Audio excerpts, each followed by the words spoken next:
অযোধ্যাত থকা ৰাম মন্দিৰটো 2587টা অঞ্চলৰ মাটি ব্যৱহাৰ কৰি ৰাম মন্দিৰৰ ভেটি নিৰ্মাণ কৰিছে আৰু এই ৰাম মন্দিৰটো 5 আগষ্ট 2020 তাৰিখে আধাৰশিলা স্থাপন কৰে।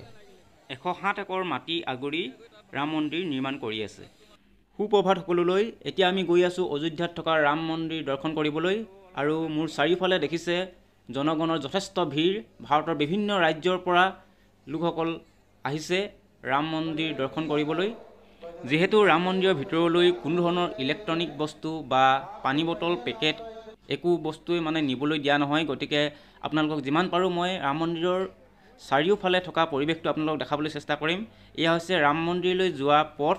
প্ৰায় 2-3 কিলোমিটাৰ খোজকাঢ়িব লাগে আৰু ইয়াৰ আশে পাশে যিবিলাক ঘৰ আছে সেই ঘৰবিলাকো অতিকৈ পুৰণি, বৰ্তমান নিৰ্মীয়মান অৱস্থাত আছে। এইবিলাক আপোনালোকে দেখিছে অতি পুৰণি বাসগৃহ, বহু বছৰ আগতে বনোৱা।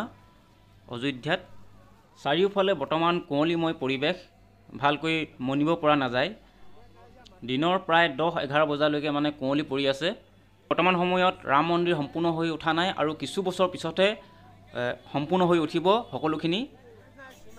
যিহেতু ৰাম মন্দিৰৰ সৈতে বহুতো ইতিহাস জড়িত হৈ আছে, এই সকলোবিলাক যদি কওঁ তেন্তে ভিডিঅ'টো অতিকৈ দীঘলীয়া হ'ব।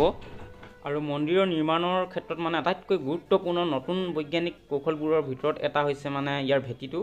আৰু মন্দিৰৰ ৰোড কম্পেক্ট কংক্ৰিটৰ মানে 15 মিটাৰ ডাঠ স্তৰৰ মানে নিৰ্মাণ কৰা হৈছে। ইয়াত মানে ছাই, ধূলি আৰু কিছুমান ৰাসায়নিক পদাৰ্থৰে নিৰ্মাণ কৰিছে বুলি জানিব পাৰিছোঁ।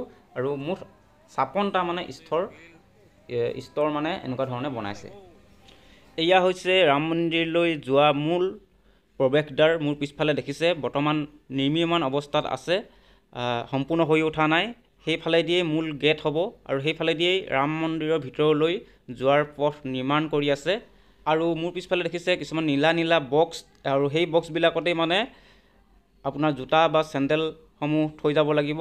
আৰু আগত আপোনাৰ মানি বেগ বা অন্য ধৰণৰ বস্তু কিছুমান, মোবাইল জাতীয় সামগ্ৰীবিলাক, সেইবিলাকতে আপোনালোকে লকাৰত ভৰাই থৈ আপোনালোকে ভিতৰলৈ প্ৰৱেশ কৰিব পাৰিব। ভাৰতৰ নানান ৰাজ্যসমূহৰ পৰা লোকসকল আহিছে, লগতে ভাৰতৰ বাহিৰৰ পৰ্যটকবিলাক আহিছে। বহুতো মানুহৰ ভিৰ দেখা গৈছে। এয়া আপোনালোকে দেখিছে যথেষ্ট সংখ্যক লোকৰ ভিৰ। এই ৰাম মন্দিৰৰ মূল নক্সাটো 1988 চনত আহমেদাবাদৰ হোমপুৰ পৰিবাৰে তৈয়াৰ কৰিছিল। হোমপুৰ পৰিবাৰে কমপক্ষে মানে 15টামান মানে প্ৰজন্ম ধৰি পৃথিৱী জুৰি 10টাতকৈ অধিক মন্দিৰৰ নক্সা তৈয়াৰ কৰি আহিছে। 2020 চনতে মানে হোমপুৰা পৰিবাৰে প্ৰস্তুত কৰিছিল নতুনকৈ এটা নক্সা। আৰু মন্দিৰটো প্ৰস্থ 235 ফুট, দীৰ্ঘ হৈছে 360 ফুট আৰু উচ্চতা হৈছে 161 ফুট। আৰু মানে হোমপুৰা পৰিবাৰে নাগাৰা শৈলী মানে নাগাৰা ষ্টাইল আৰ্কিটেক্সাৰ অনুসৰণ কৰি মানে ৰাম মন্দিৰটো নক্সা তৈয়াৰ কৰিছে, যি ভাৰতীয় মন্দিৰ স্থাপত্যৰ মানে অন্যতম। আৰু এটা উল্লেখযোগ্য কথা যে ইয়াত মানে অধিক আধুনিক মানে স্তম্ভবিলাকত তীখা বা আনকি চিমেণ্টৰ বিপৰীতে মানে সম্পূৰ্ণভাৱে শিলেৰে নিৰ্মাণ কৰা হৈছে ইয়াত। আৰু এই মন্দিৰটো মানে কমেও 1000 বছৰ স্থায়ী হ'ব পৰাকৈ মানে নিৰ্মাণ কৰিছে বুলি জানিব পাৰিছোঁ। এয়া হৈছে লতা মংগেশকাৰ চক।